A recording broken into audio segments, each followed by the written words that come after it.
Hello, this is David Gay, your Tektronix and Keithley Strategic Account Manager in Seattle, Washington. Validating and debugging a system with analog, digital, and RF components can be quite time-consuming and challenging. And even if your device doesn't have an RF component to it, some behaviors are more easily identified in the frequency domain. In this video, I'll use the spectrum view functionality on the 4, 5, and 6 Series MSO to show some interesting behavior on a spread spectrum clock, behavior that is not easy to identify without this powerful tool. What is spectrum view? I'm glad you asked. Behind each flex channel on the 4, 5, and 6 series oscilloscope, there is the usual oscilloscope signal path, but there's also a second signal path that has a digital down converter for RF analysis. This functionality of spectrum view enables a lot of unique, powerful capabilities that you can't find with the traditional FFT.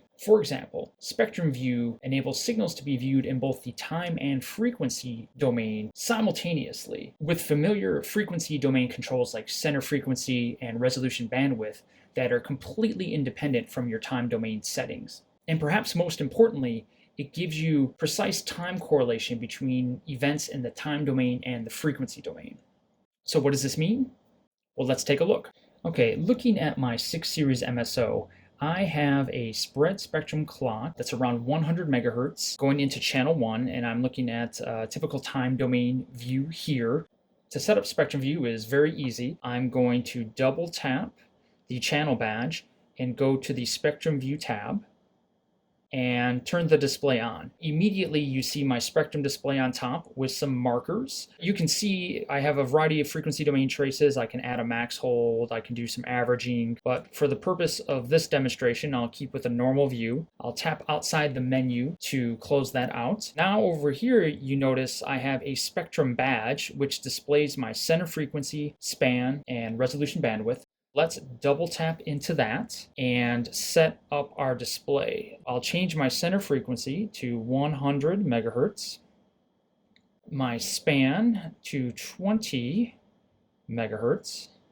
My RBW by default is set to a 1001 ratio. I can go into manual and get finer resolution if I want. I'll just stick with the default setting. I also have a variety of FFT windows that I can choose from. We'll stick with Blackman-Harris. Closing that out, I can slide that over to center that nicely. Just like that, I've got my spectrum display up. All right, so you may be asking, well, why can't I just do an FFT? Well, let's do that. Going into my math menu, I'll add a math. My math type will be FFT on channel 1. I'll close that out. I'll drag my spectrum view display on top of the FFT to kind of give me a nice easy way to compare the two. Tapping on my FFT, I want to set the scale up the same way, so about 88.5 megahertz to a span of 20, so 108.5 megahertz. Enter, and we see I have a line going across the top. The main issue I have is that I'm not capturing enough time to get good resolution on the signal. Remember, with a traditional FFT, my FFT settings are tied to my time domain settings. I need my sample rate to be at least twice that of the highest frequency component of my signal. I don't have that limitation with spectrum view because we're down converting to 0 hertz. So really, a required sample rate is a function of the span and not the highest frequency component. So my sample rate needs to be high enough to capture my signal.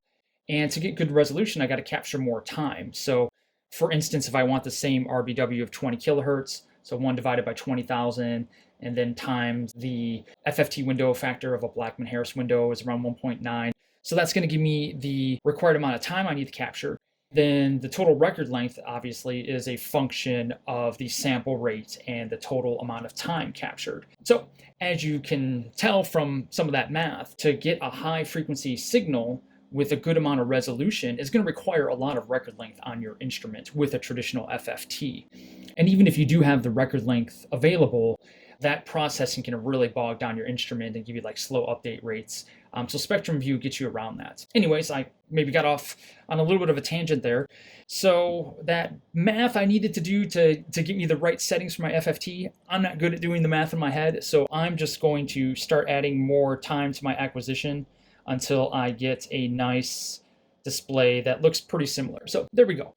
Another consequence of the FFT and the time domain settings being tied together in a traditional FFT is that optimizing the one display often comes at the expense of the other display. Right off the bat, that shows you how quickly and easily you can set up Spectrum View and not have to worry about having enough record length to do the analysis you want to do. So I think that shows some pretty good advantages that Spectrum View has over an FFT already, but we're just getting started. Where Spectrum View really shines is its ability to give you a time-correlated view of time domain and frequency domain events. So you can do things like see how your frequency evolves over time. So let me show you what I'm talking about. I'm going to close out this FFT since I don't need it anymore, and I like having this display up top. I'm going to add more time to my acquisition because I'm really interested in the time varying behavior of the clock. Now I want to point out this little yellow bar down here. We call that spectrum time. Basically, spectrum time indicates what the RF view looks like at a given point in time.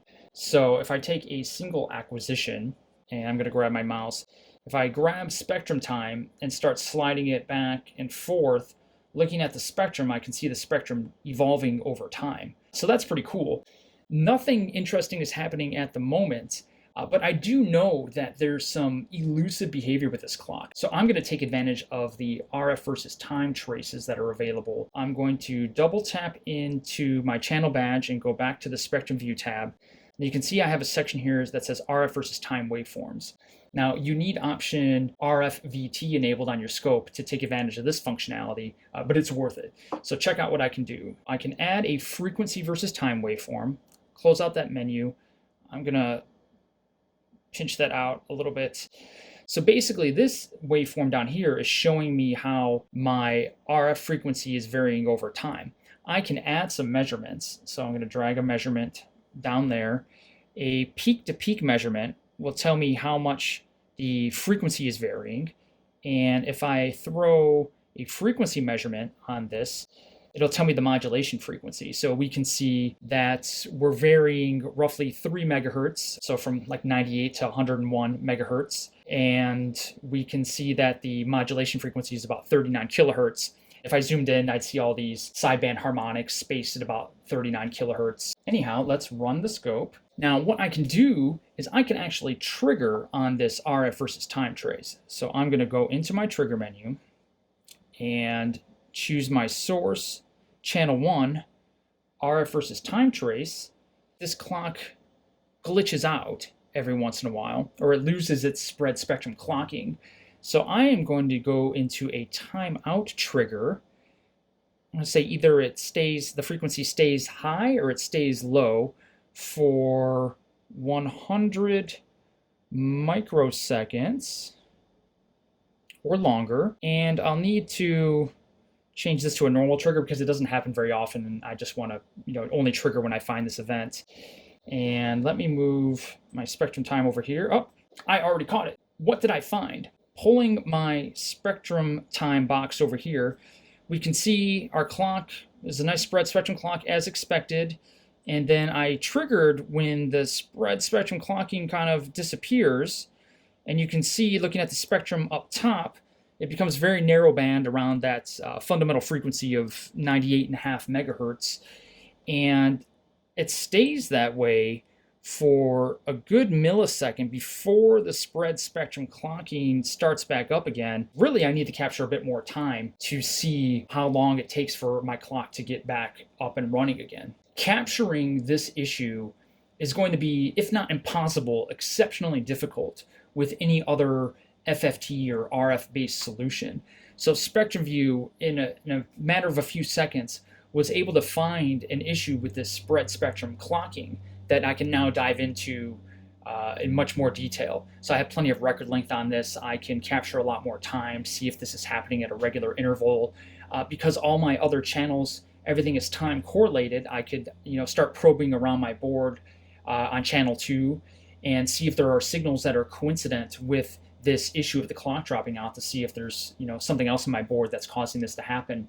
So I'm just scratching the surface, but the first step is discovering and capturing that issue that you have. Otherwise, you're either going to miss this altogether perhaps, and your product is going to go out to the field with this unknown issue, or you're going to spend hours and hours just banging your head against the table trying to figure out what the heck is going on. And SpectrumView can come and save the day in that case. I hope you found that informative. If you have any questions or comments, please feel free to leave them in the section below, or you can contact me via email or LinkedIn. If you found this video useful, give it a thumbs up, or please subscribe to my channel. I'll update and add some more videos, and I take requests. So if there's anything you'd like to see, I'd be happy to put something together if it's within my capabilities. So thanks again for watching. Have a good rest of the day.